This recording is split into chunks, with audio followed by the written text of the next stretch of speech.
Hey guys, and welcome back to this channel. In this video I'll be showing you guys how you can view stats of your game, of your Valorant games on Insights Capture.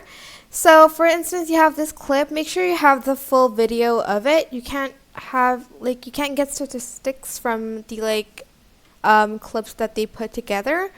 So select this. You can just select statistics here, or you can select this and then select statistics.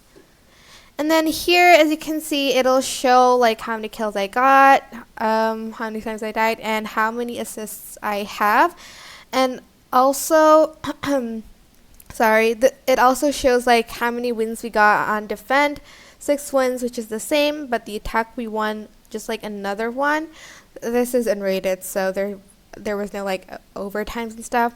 It also shows how many headshots I had on this game too, and the deaths in each round. And yeah, that's pretty much how we can view statistics on Insights Capture.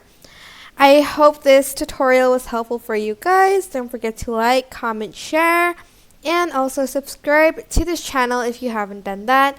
If you have any questions, just leave it in the comment section down below and I will try my best to answer them all. Thank you so much for watching. Bye!